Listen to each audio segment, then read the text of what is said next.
LCARA HAMRadio presents a Time Machine Tuesday vintage video release. Welcome to Lake Cumberland Amateur Radio Association. You can find us at LCARA.net, on Facebook, on YouTube, and on Instagram.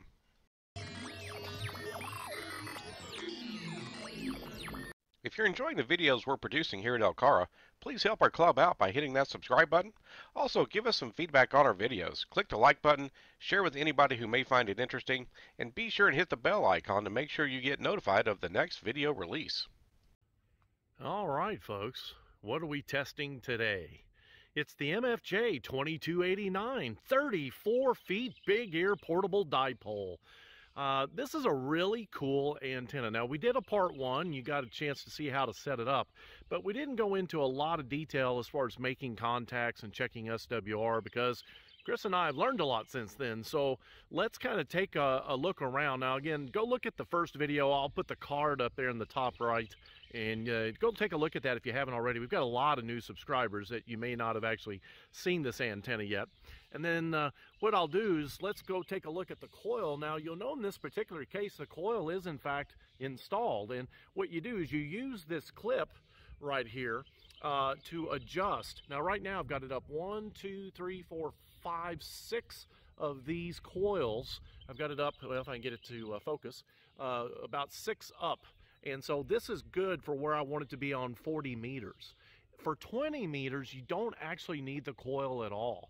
And so normally what I do when I want to do 20 meters is I'll just go ahead and take the coil off and just run the aerials only, the telescoping aerials. And so that's how I do it there.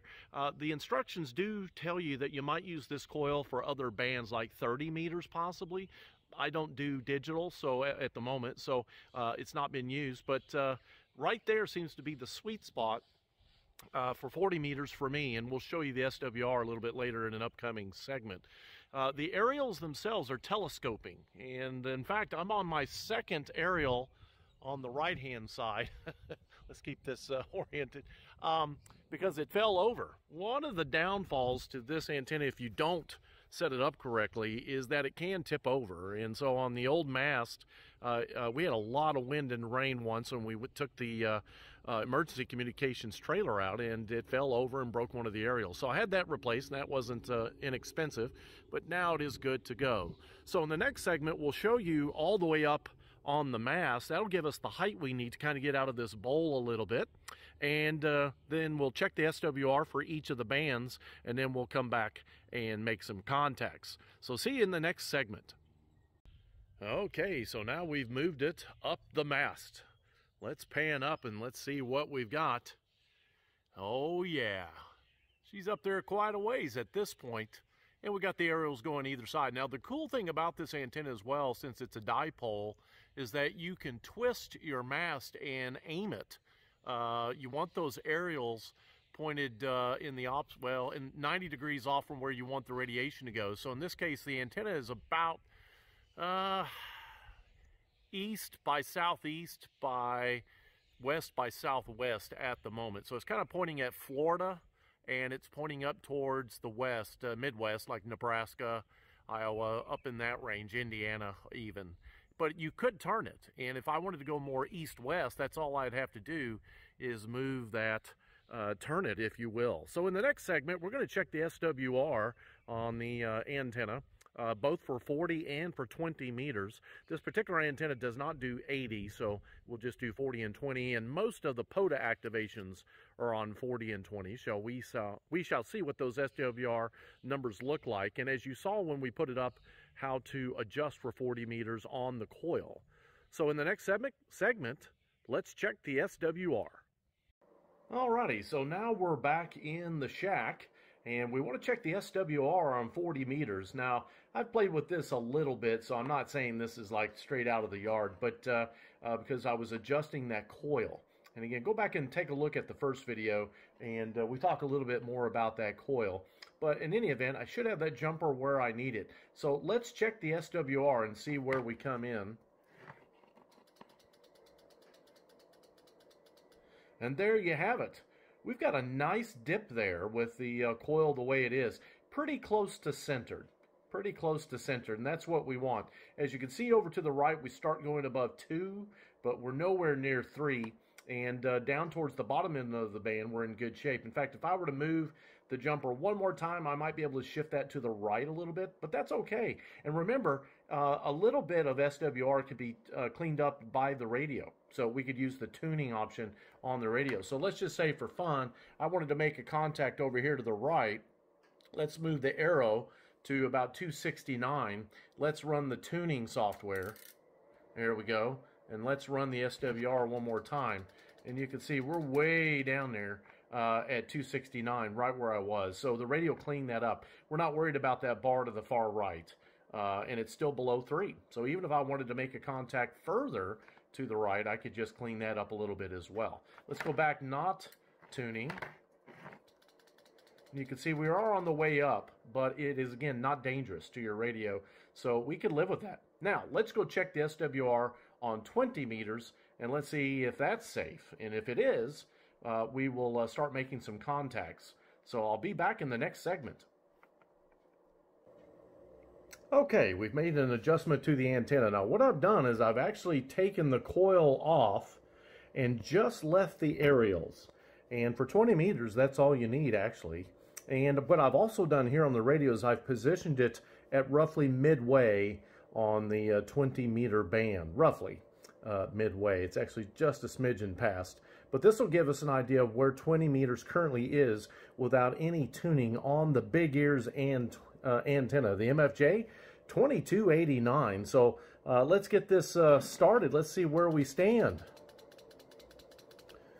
Well, 1.8-ish, and we start going down towards the other end of the band in this particular case. That's actually really good. It's below 2. It's nearly the entire length of the band. In fact, if we just shift a little bit here to the left, there we go. I'm not going to be able to get all of it, but you can see here we're under 2.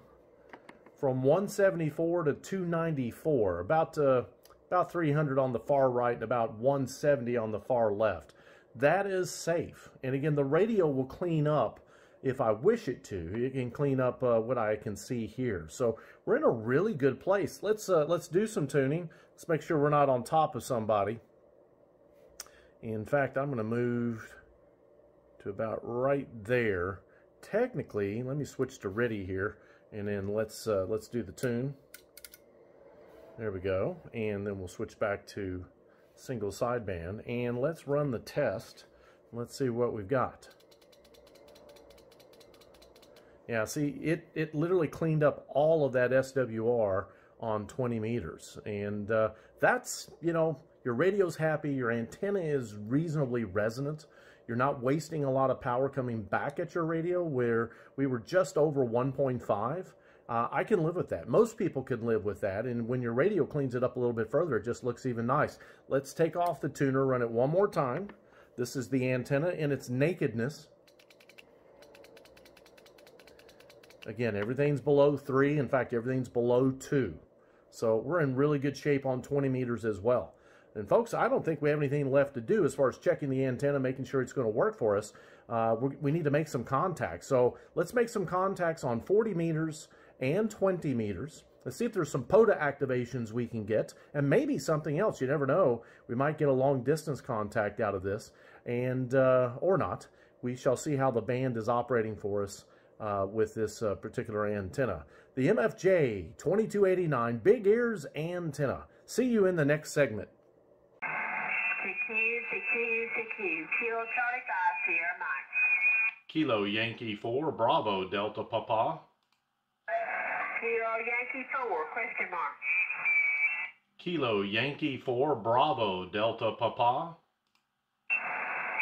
Kilo Yankee 4, Bravo, Delta Papa. You are 5-7 into northeast Arkansas with a county of Charlie, Romeo, Alpha Golf. QSL, QSL, you're in 5-9 into southeastern Kentucky. Copy 5-9. And can you give me your location? I've got some noise right beside us right now. Roger. Kilo Yankee, Kentucky. Copy, Kentucky. Appreciate that very much.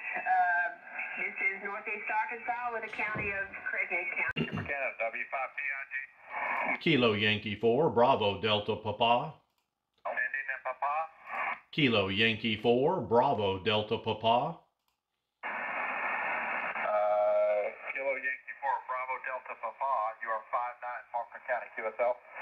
QSL, you're 5-9 plus 10 into Kentucky. Thank you for Kentucky. W5PIG. WA5 Sierra, Oscar, Germany, QRZ. Kilo Yankee 4, Bravo Delta Papa. Bravo Delta Papa again. Kilo Yankee 4, Kilo Yankee 4, Bravo Delta Papa.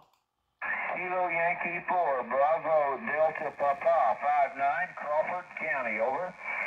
Roger, Roger, QSL, you're 5-9 into Kentucky. Thank you, WA5 Sugar Ocean, Germany. Well, let's wrap up our video today. The MFJ-2289 Big Ears Antenna. I like this antenna a lot. Is it the most sensitive antenna? I don't think it is. I mean, with my experience, I've been able to make a lot of contacts with it over the last over a year that I've had it now. You've seen some of the contacts we made here on both 20 meters and 40 meters. It's relatively easy to set up. Now, once you set up for 20 meters, for instance, those telescoping masts or telescoping aerials, if you want to shorten them, you'll probably want to lower it as low as you can get the main unit where the balun is and so forth, so that you can reach them. It's a little bit cumbersome to have to use those telescoping aerials, but to be honest, it makes it easy as well, but you've got to get the length where you need it. Now, that's also a strong point because the length can be custom to the frequencies that you're looking for. And overall, with many of the frequencies that I've used the antenna with, it's fairly easy to adjust those telescoping aerials to the length that you need so that you get the dip where you need it. Now, as we saw with the SWR readings for 40 and 20, we were able to cover big portions of the band, especially 20. Now on 40, you'll just need to be a little bit selective and use your coil. Remember the little jumper on that coil, probably to go up one or go up one or down one, depending on where on 40 meters you want to be to make those contacts. Again, we used parks on the air as a way to know where people were going to be and to also get an idea of sensitivity. Now, this trip around, I wasn't able to make a really long distance contact. That's not necessarily a problem with the antenna. That's more a function of the bands. But some antennas are going to be a little bit more receptive for long range or more sensitive. But it was certainly able to reach out within about a 500, 600, 700 mile bubble, which is what you would expect 1 or 2 hops away. In addition to that, it does need some height. Now, I initially bought the tripod and the poles that go with it from MFJ, and it works great, especially if you're on a field day or if you're doing a POTA activation and you want to take something relatively lightweight. But putting it up on the actual mast that we have out there, the DX Engineering mast, and getting it up off the ground a little bit further, especially because I'm kind of in a hole, does help it a little bit. So if you have the ability to put it up 20, 25 feet into the air, it'll do even better for you, I believe. I had a lot of fun doing the video. Hope you guys like this video too. You get to see a number of different components coming together with these antennas. Not only the antenna highlighted, but the radio, the SWR, and so forth. And that's part of what ham radio is, to make good contacts. So we'll end it right there. The MFJ-2289 Big Ears Antenna. Would I recommend it? Yes, I would. Have fun in the ham radio hobby, folks. Get out there, do the parks on the air, go do some activations. Field day is coming up. Hopefully some of us will still get a chance to do that this year. And get out there and do some of your own activities, but participate and find a club near you that you can have some fun.